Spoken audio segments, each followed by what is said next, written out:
మధ్యనే world cup సందడి, ఆ వెంటనే అసెంబ్లీ ఎన్నికల సందడి, తాజాగా బిగ్ బాస్ సందడి, ఇక కొద్ది రోజులైతే T20 వరల్డ్ కప్, పార్లమెంటు ఎన్నికల సందడి. ఇన్ని సందలతోని అందరూ సందడి సందడిగా ఉంటే అది చూసి దాని కండ్లు ఓర్వలేదో మన్నో గాని కండ్లమంట కరోనా వైరస్ మళ్ళా కాలు దూవుతున్నదట. అందుకే దీని మీద జనం ఏమనుకుంటున్నారో అరుచుకునేందుకు మా రాజేష్ బయలుదేరిండు. రాజేషు ఇక గాని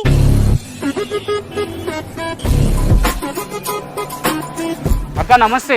ఏం లేదక్క, ఈ మధ్య కేసులు పెరిగినాయట మళ్ళీ కరోనా మళ్ళీ మరి అవు కేరళలోనైతే 60 ఏళ్ళ పైబడ్డ వాళ్ళందరినీ మాస్కులు పెట్టుకొని తిరగండి, జాగ్రత్తగా ఉండమని చెప్పినాడు. మళ్ళీ ఒకవేళ పొరపాటున లాక్డౌన్ పెడితే ఏందక్క పరిస్థితి? దానికి అదొకటే పరిష్కారం కాబట్టి ఇక పెడతారు. ఇక కేసులు దేవుని దయ వల్లనే ఏం లేవు, మామూలుగా ఉన్నదంటే ఇక పర్వాలేదు అనుకో. వాళ్ళ కేసులు మామూలుగా ఉండాలంటే ఏం చేయాలి? మాస్కులు పెట్టుకోవాలి, శానిటైజర్లు పెట్టుకోవాలి.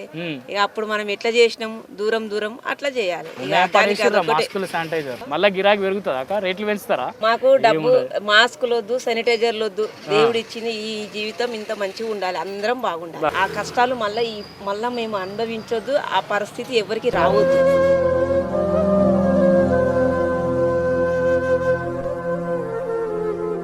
ఈ మధ్య కాలంలో మళ్ళీ కరోనా కేసులు పెరిగినాయి అని చెప్పేసి కేంద్ర ప్రభుత్వం అలర్ట్ చేస్తున్నది.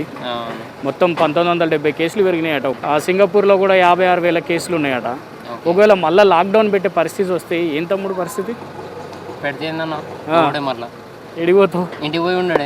అంతేనా? కేసులు పెరుగుతున్నాయట, కరోనా కేసులు మళ్ళీ JN1 అని చెప్పి కొత్త వేరియంట్ వస్తుందంట.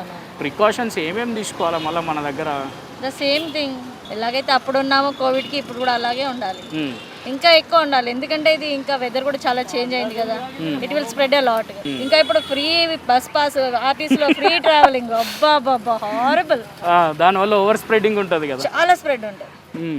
సో ఇప్పుడు బస్ ఎక్కరా మరి మీరు? ఇక ఎక్కాలి మరి, వెళ్ళాలంటే ప్రికాషన్ తీసుకోవాలి, ఎక్కాలి. ఇప్పుడు మళ్ళీ కరోనా కేసులు పెరుగుతున్నాయట కాక, ఇప్పుడు ఒకవేళ మళ్ళీ కరోనా వచ్చి లాక్డౌన్ పడ్డది అనుకో, ఏంది పరిస్థితి మన ఓటర్లకు?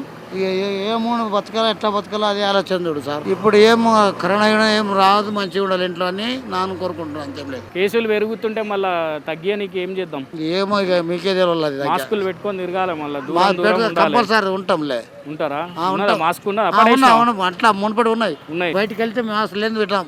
అంతేనా? మళ్ళీ ఇప్పుడు వచ్చినావుగా? ఇప్పుడు పెట్టుకోలేము, ఎప్పుడు పెట్టుకున్నా పెరిగితే పెట్టుకుంటాం, అప్పుడు పెడతాం. మళ్ళీ లాక్డౌన్ రావద్దు అంటే ఏం చేయాలి? లాక్డౌన్ రావద్దంటే ఇప్పుడు మీరు మెయింటైన్ చేస్తున్నారు మాస్క్, అలాగే పబ్లిక్ లో కూడా మాస్క్ మెయింటైన్ చేస్తూ ఉండాలి, హ్యాండ్ వాష్, శానిటైజర్స్ జాగ్రత్తగా ఉంటూ ఉండాలి. అమ్మా నమస్తే. అమ్మా ఇప్పుడు మళ్ళీ కరోనా కేసులు పెరుగుతున్నాయట కాదమ్మా? మళ్ళీ పెరుగుతున్నాయట. మళ్ళీ కొత్త రకం ఏదో ఉట్టుకొచ్చిందట కరోనా. మళ్ళీ ఎట్లా చేయాలి కొడుక? మళ్ళీ పొరపాటున గిట్లనే గాచారం మంచిగా లేక మళ్ళీ లాక్డౌన్ గిట్లా పెడితే ఏందన్నట్టు మళ్ళీ మన పరిస్థితి? ఏదో తినాలి, ఉప్పు కారం తినాలి, బతకాలి. దందా ఏం నడవది. అప్పుడు 6 నెలలు ఇంట్లోనే ఉన్నాం, బయటికి రాలేదు.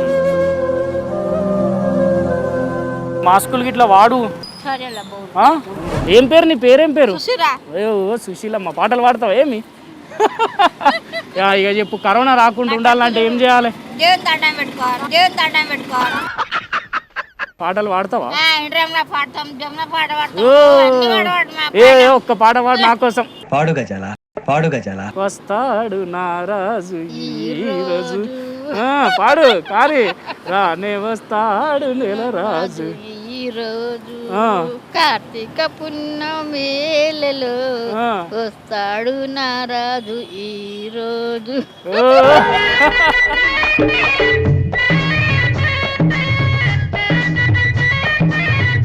ఇగో అన్నలు, అక్కలు, చెల్లెళ్ళు, తమ్ముళ్ళు, అవ్వలు, తాతలు, అర్థమైంది కదా ముచ్చట?